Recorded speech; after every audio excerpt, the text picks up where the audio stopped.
Hello everyone, welcome back to our channel Bioverse, the universe of biology। आज का हमारा topic है biosensors. आप सबसे रिक्वेस्ट है कि लेक्चर शुरू होने से पहले अगर आप चैनल पर सब्सक्राइब नहीं हैं तो अभी चैनल को सब्सक्राइब करें। आपको इस चैनल पर बीएससी और एमएससी की वीडियोस रेगुलर प्रोवाइड कराई जा रही हैं। तो चलिए स्टार्ट करते हैं हमारा आज का टॉपिक बायोसेंसर्स।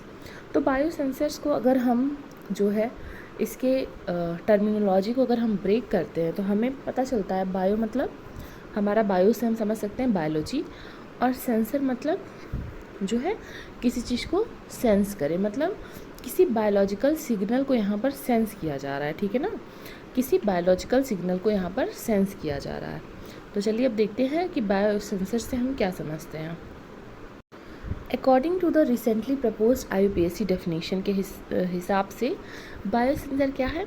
अब biosensor is a self contained integrated device. ठीक है, सेल्फ कंटेन्ड है और इंटीग्रेटेड है, मतलब कि एक पोर्टेबल डिवाइस है और इंटीग्रेटेड है, मतलब इसके कई पार्ट्स हैं, which is capable of providing specific quantitative और सेमी क्वांटिटेटिव, मतलब ऐसा डेटा वो दे सकता है जिसको आप गिन सकते हैं। ठीक है, analytical information using a biological recognition element, मतलब बायोलॉजिकल रिकग्निशन एलिमेंट के इस्तेमाल से हमें क्या मिल रहा है, एक क्वांटिटेटिव या फिर semi quantitative analytical information which is in direct spatial contact with a transducer element. इसको हम अभी अच्छे से समझते हैं कि ट्रांसड्यूसर एलिमेंट का क्या इंपॉर्टेंस है। लेकिन सबसे पहले यहाँ पर हमें बेसिक आइडिया क्या लगा कि यहाँ बायोसेंसर क्या है, एक ऐसा डिवाइस है जो कि किसी बायोलॉजिकल रिकग्निशन एलिमेंट की मदद से किसी डेटा को जो है या इंफॉर्मेशन को एनालाइज कर रहा है। ठीक है, इसका मतलब जो सेंसर है वो कैसा है, बायोलॉजिकल है, और इसीलिए इस डिवाइस का नाम भी बायोसेंसर है। A biosensor should be clearly distinguished from a bioanalytical system which requires additional processing step। ठीक है, तो ये बायोसेंसर और बायोएनालिटिकल ये दोनों अलग अलग चीज़ें हैं। अब देखते हैं कि जो बायोसेंसर डिवाइसेस होते हैं वो कैसे कंपोज्ड होते हैं। तो जो बायोसेंसर डिवाइसेस होते हैं वो मेनली दो चीज़ों से बने होते हैं। पहला जो चीज़ होता है वो होता है जो बायोलॉजिकल रिसेप्टर आप इस्तेमाल कर रहे हैं, मतलब आप जिस बायोलॉजिकल चीज़ को एज अ रिसेप्टर इस्तेमाल कर रहे हैं वो आपका फर्स्ट पार्ट हो गया। ठीक है, और दूसरा पार्ट हो गया आपका ट्रांसड्यूसर। ट्रांसड्यूसर मतलब जो सिग्नल को एक्चुअली में प्रोड्यूस करेगा। यहाँ से तो इन्फॉर्मेशन सेंस की जाएगी, लेकिन इस सेंस्ड इन्फॉर्मेशन को कैसे आप सिग्नल में कन्वर्ट करेंगे वो ट्रांसड्यूसर का वर्क है। ठीक है, तो देखते हैं। A bioreceptor that is an immobilised sensitive biological element, जैसे कि किस चीज़ को आप बायोरिसेप्टर के जैसे इस्तेमाल कर सकते हैं, एंजाइम हुआ, डीएनए प्रोब हुआ, एंटीबॉडी हुआ। ठीक है, ये इसका काम क्या रहेगा, ये एनालाइट को रिकॉग्नाइज़ करेगा, मतलब हमारा जो सबस्ट्रेट है उसको रिकॉग्नाइज़ करने का काम है। सबस्ट्रेट हमारा क्या क्या हो सकता है, एंजाइम सबस्ट्रेट हो सकता है, या फिर कॉम्प्लीमेंट्री डीएनए हो सकता है, एंटीजन हो सकता है। ठीक है, तो यहाँ पर आप देख रहे हैं ना, एंजाइम है तो एंजाइम के लिए एंजाइम का सबस्ट्रेट, डीएनए प्रोब है तो डीएनए प्रोब के लिए यहाँ पर कॉम्प्लीमेंट्री डीएनए, एंटीबॉडी है तो उसके लिए एंटीजन। तो इस तरह से कॉम्प्लीमेंट्री जो है चीज़ें ली जाती हैं। उसके बाद में जो ट्रांसड्यूसर होता है इसका क्या फंक्शन है, transducer is use to convert biochemical signal resulting from the interaction of the analyte with the bioreceptor into an electronic one. अब देखिए, बहुत ध्यान से समझिएगा इसको। देखिए यहाँ पर क्या हो रहा है, यहाँ पर हमारा एक बायोरिसेप्टर है। ठीक है, बायोरिसेप्टर जो है ये आकर इंटरेक्ट करता है किससे, हमारे एनालाइट से। एनालाइट मतलब कुछ नहीं, आपका समझ लीजिए, आप इसको टारगेट मॉलिक्यूल बोलिए। ठीक है, जब हमारा बायोरिसेप्टर टारगेट मॉलिक्यूल से आकर इंटरेक्ट करता है तो रिज़ल्ट क्या होता है, किसी प्रकार का सिग्नल जनरेट होता है। ठीक है, ये सिग्नल जनरेट हुआ, लेकिन ये सिग्नल जो है ना ये रीडेबल नहीं है, मतलब हम इसे एनालाइज नहीं कर सकते, ये क्वांटिटेटिव नहीं है। तो ट्रांसड्यूसर का क्या वर्क है, इस सिग्नल को जो है वो ले लेगा ट्रांसड्यूसर, और इसको ऐसे इलेक्ट्रॉनिक सिग्नल में, जैसे ये बायोकेमिकल सिग्नल है या फिर बायोलॉजिकल सिग्नल है, इसको ट्रांसड्यूसर जो है लेकर किस में बदलेगा, इलेक्ट्रॉनिक सिग्नल में। और जब इलेक्ट्रॉनिक सिग्नल में बदल देगा तो उसको आप इजीली जो है डिटेक्ट कर लेंगे या इसको आप इजीली एनालाइज कर सकते हैं, ठीक है। तो ये होता है पूरा बायो सेंसर का कॉन्सेप्ट। कि यहाँ पर एक बार फिर से रिवाइज कर लेते हैं इसे। यहाँ पर हमारा बायो रिसेप्टर है जो कि इंटरेक्ट करता है टारगेट मॉलिक्यूल या फिर एनालाइट के साथ। इस इंटरेक्शन की वजह से एक बायोकेमिकल रिएक्शन अकर करता है। बायोकेमिकल रिएक्शन ट्रांसड्यूसर के द्वारा कन्वर्ट किया जाता है इलेक्ट्रिकल सिग्नल में, ठीक है। तो ये हमारा बेसिक कॉन्सेप्ट है बायोसेंसर का। अब चलिए देखते हैं टाइप क्या क्या हो सकते हैं बायोसेंसर के, या पहले हम देखते हैं चलिए कि बायोसेंसर की ज़रूरत क्यों पड़ी। बायोसेंसर की ज़रूरत क्यों पड़ी? क्योंकि biological and biochemical processes have a very important role in medicine, biology and biotechnology, ठीक है। बायोलॉजिकल और बायोकेमिकल प्रोसेस का रोल होता ही है मेडिसिन, बायोलॉजी और बायोटेक्नोलॉजी में, लेकिन उनके डेटा को, जो बायोलॉजिकल डेटा होता है उसको डायरेक्टली इलेक्ट्रिकल सिग्नल में कन्वर्ट करना बहुत डिफ़िकल्ट होता है, ठीक है। और इसी जगह पे बायोसेंसर का इस्तेमाल किया जाता है। तो आपको समझ में आया कि नीड क्या थी बायोसेंसर की। बायोसेंसर की नीड क्या थी? बायोलॉजिकल डेटा को कन्वर्ट करने के लिए, किसमें? इलेक्ट्रिकल सिग्नल में, ओके। ये बेसिक कॉन्सेप्ट था बायोसेंसर का। तो बायोसेंसर, जो फर्स्ट बायोसेंसर था वो 1962 में क्लार्क एंड लायन ने डिस्क्राइब किया था। उन्होंने ग्लूकोज ऑक्सीडेज एंजाइम को लिया था और उसको जो है एक ऑक्सीजन इलेक्ट्रोड सरफेस पर जो है डायलिसिस करवाया गया था, और उसकी वजह से उन्होंने क्या मेज़र किया था? ग्लूकोज कंसंट्रेशन को मेज़र किया था। तो इसकी, ये जो पहला कॉन्सेप्ट था बायोसेंसर का, ये 1962 में क्लार्क और लायन के द्वारा जो है पहली बार इंट्रोड्यूस किया गया। उसके बाद से इसमें बहुत सारी एडवांसमेंट हुई, ओके। अब देखिए, अब हमने समझ लिया कि बायोसेंसर क्या होता है, उसका बेसिक आइडिया क्या है, उसकी डिस्कवरी क्या हुई, कब हुई थी, और उसकी ज़रूरत क्या है। अब हम देखते हैं बायोसेंसर के एडवांटेजेस एंड डिसएडवांटेजेस। एडवांटेजेस क्या है? They can measure non polar molecule that do not respond to most measurement devices, ठीक है। देखिए, आप अक्सर किसी भी बायोलॉजिकल टेक्निक को पढ़ते हैं तो अक्सर उसमें हम पोलर मॉलिक्यूल का इस्तेमाल करते हैं। पोलर मॉलिक्यूल ऐसा जिस पे कोई भी प्लस या माइनस चार्ज हो। क्यों ऐसा इस्तेमाल करते हैं? क्योंकि वो इलेक्ट्रिक चार्ज के या इलेक्ट्रिक फील्ड के प्रति रिस्पॉन्स देते हैं, ठीक है ना। तो उन्हें उनकी जो कैरेक्टरिस्टिक्स है उसको मेज़र करना ईजी हो जाता है। लेकिन जो नॉन पोलर मॉलिक्यूल्स होते हैं, जैसे मान लीजिए जिनके ऊपर कोई चार्ज नहीं है, उनके बारे में पता लगाने के लिए हम बायोसेंसर का इस्तेमाल करते हैं। Biosensors are specific due to the immobilize system used in them, ठीक है। बायोसेंसर जो है स्पेसिफिक होता है एकदम से, क्योंकि वहाँ पर इमोबिलाइज सिस्टम यूज़ किया जाता है। मतलब वो इमोबिलाइज्ड मतलब जो मूवमेंट ना कर सके। Rapid and continuous control is possible with biosensor. तो कंट्रोल जो होता है वो कैसा होता है? तेज़ होता है और लगातार आप कंट्रोल कर सकते हो। Response time is short, time भी कम लगता है, और प्रैक्टिकल होता है, ठीक है। ये सब तो एडवांटेजेस हो गए, लेकिन as we know everything has its disadvantages, so let's talk about them.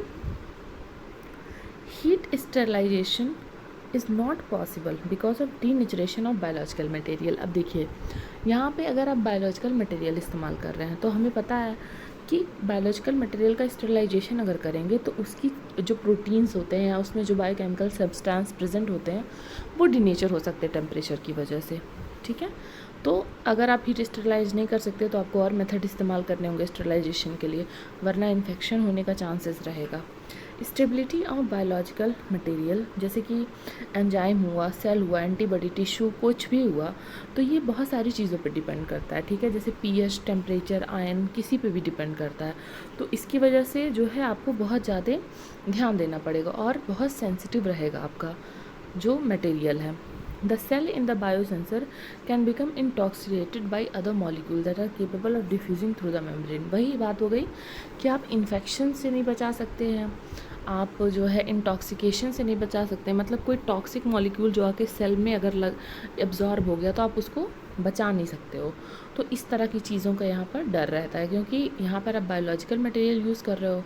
तो बायोलॉजिकल मटेरियल जो है, जैसे मान लीजिए आप आयरन का इस्तेमाल करते हो तो आयरन को आप अच्छे से स्टेरलाइज़ कर सकते हो, हीट स्टेरलाइज़ कर सकते हो, वहाँ पर इन्फेक्शन का डर नहीं है। लेकिन अगर आप बायोलॉजिकल मटेरियल इस्तेमाल कर रहे हो तो वो कई चीज़ों से अफेक्ट होती है, ठीक है। और अपना एक्टिविटी करने का भी उसका रेंज अलग अलग होता है, ठीक है। तो इस वजह से इसमें आपको ज़्यादा ध्यान देने की ज़रूरत पड़ती है। अब चलिए देखते हैं टाइप्स ऑफ बायोसेंसर, ठीक है। तो सबसे पहला टाइप क्या है, इलेक्ट्रोकेमिकल बायोसेंसर, जहाँ पर आप इलेक्ट्रोकेमिकल जो है फेनोमेना का इस्तेमाल करते हैं। जैसे जो पहला बायोसेंसर था क्लार्क और लायन के द्वारा, वहाँ पर भी इलेक्ट्रोकेमिकल बायोसेंसर का ही इस्तेमाल किया गया था, ठीक है, क्योंकि उन्होंने क्या किया था, ब्लड ग्लूकोज लेवल को उन्होंने मॉनिटर किया था डायबिटिक पेशेंट में। अब देखते हैं इसमें क्या होता है। इसमें मेनली क्या होता है कि हमारा, जैसे कि ये बायोसेंसर किस पे वर्क करते हैं, फिजियोलॉजिकल सिस्टम लेवल पे, जैसे कि रिएक्टिव ऑक्सीजन स्पीशीज़ और एंटीऑक्सीडेंट। यूरिक एसिड डिटेक्शन भी कर सकते हैं इस सेंसर के द्वारा। Diagnostic tool for many diseases and clinical abnormalities. It is important to develop a method which is sensitive as well as cost effective, ठीक है। हार्मोन के मेजरमेंट में भी इस तरह के बायोसेंसर का इस्तेमाल होता है। On the targeted nucleic acid biosensor occur an important potential area of technology. तो इस तरह से आप जो फिजियोलॉजिकल चीज़ें होती हैं वहाँ पर हम इलेक्ट्रोकेमिकल बायोसेंसर का इस्तेमाल कर सकते हैं। नेक्स्ट है आपका ऑप्टिकल और विजुअल बायोसेंसर। तो यहाँ पर in many sectors such as biosensing, biomedicine and drug discovery, fiber optic chemical sensor have a lot of relevance. Fiber optic biochemistry से क्या समझते हैं, डीएनए बेस्ड सेंसर, जो कि मतलब यहाँ पर हम देखते हैं कि यहाँ पर जो सिग्नल होगा वो कैसा होगा, ऑप्टिकल होगा, ठीक है। तो इसीलिए इसको ऑप्टिकल या फिर विजुअल बायोसेंसर कहते हैं। वहाँ पर सिग्नल कैसा था, इलेक्ट्रिकल सिग्नल था। फिर नेक्स्ट आता है silica glass and crystal quartz biosensors. तो यहाँ पर जो है सिलिका ग्लास और क्रिस्टल क्वार्ट्ज को जो है बायोसेंसर के जैसे इस्तेमाल किया जाता है। Silica based nano materials have potential and have numerous application, जैसे कैंसर थेरेपी में, बायो इमेजिनिंग में, ठीक है। क्यों इसका इतना ज़्यादा जो है यूज़ होता है, क्योंकि इसमें बायो कंपेटेबिलिटी होती है, मैकेनिकल, ऑप्टिकल और इलेक्ट्रॉनिक प्रॉपर्टीज़ होती हैं, ओके। ये हो गया हमारा। उसके बाद में देखते हैं नैनो मटेरियल बेस्ड बायोसेंसर है हमारा, जहाँ पर नैनो मटेरियल का इस्तेमाल करते हैं बायोसेंसर की जगह पे। नैनो मटेरियल मतलब कॉपर, सिल्वर, सिलिकॉन और गोल्ड के नैनो पार्टिकल, मतलब बहुत छोटे particle, which are based on carbon material like graphene, carbon and graphite. Development of biosensor nano particle based material provide specificity and sensitivity. ये nano technology का इस्तेमाल करते हैं बायोसेंसिंग के लिए। नेक्स्ट है हमारा जेनेटिकली एनकोडेड और सिंथेटिक फ्लोरेसेंट बायोसेंसर। यहाँ पर क्या करते हैं हम, यहाँ पर टैग करते हैं, जो है जेनेटिकली इनकोडेड, मतलब यहाँ पर जीन की टैगिंग हो रही है। Tagged biosensor are developed for genetically encoded और synthetic fluorescence pathway which are used for understanding biological process. इसको जो है बॉडी के अंदर इंसर्ट किया जाता है टैग करके। टैग मतलब कि जैसे आप उसको रेडियो एक्टिवली टैग कर सकते हैं, बहुत तरीके से जो टैग मेथड होते हैं उसका इस्तेमाल कर सकते हैं, मार्क कर सकते हैं। उसके बाद में नेक्स्ट देखते हैं क्या है। ये देखिए यहाँ पर हमारे पास एक चार्ट है और एक एक करके हम हर एक बायोसेंसर का प्रिंसिपल और उसके एप्लीकेशन देखेंगे। सबसे पहले है ग्लूकोज ऑक्सीडेज बेस्ड बायोसेंसर। तो इसका प्रिंसिपल है इलेक्ट्रोकेमिस्ट्री, ठीक है। और यहाँ पर हो क्या रहा है, ऑक्सीडेशन ऑफ ग्लूकोज। इसका एप्लीकेशन है glucose analysis in biological sample. Second है यूरिक एसिड बायोसेंसर। यहाँ पर भी इलेक्ट्रोकेमिस्ट्री का इस्तेमाल हो रहा है और ये clinical abnormalities detection, uric acid से रिलेटेड जो भी एबनॉर्मेलिटीज़ हो सकती हैं उसको डिटेक्ट करने के काम आता है। नेक्स्ट है हमारा माइक्रो फैब्रिकेटेड बायोसेंसर। ये विजुअल या फिर ऑप्टिकल बायोसेंसर है और यहाँ पर एंजाइम का इस्तेमाल है साइटोक्रोम P450 और ड्रग डेवलपमेंट के लिए यूज़ होता है।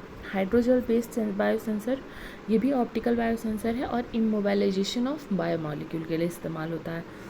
सिलिकॉन बायोसेंसर भी हमारा ऑप्टिकल बायोसेंसर है, कैंसर थेरेपी के लिए, बायो इमेजिनिंग के लिए और बायोसेंसिंग के लिए इस्तेमाल होता है। इसी तरह से बहुत सारे बायोसेंसर्स और हैं। इसका जो PDF है मैं ये ग्रुप पे भेज दूँगी, आप वहाँ से ले सकते हैं। अब थोड़ा सा चलिए देखते हैं एप्लीकेशन क्या है बायोसेंसर का। तो बायोसेंसर का सबसे पहला एप्लीकेशन है फूड प्रोसेसिंग में। For detecting pathogens from food biosensors are used, ठीक है।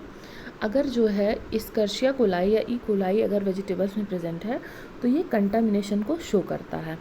In dairy industry enzymatic biosensor are employed, ठीक है। इस तरह से हम फूड प्रोसेसिंग में बायोसेंसर का इस्तेमाल करके किसी भी तरह के कंटामिनेशन को डिटेक्ट कर सकते हैं।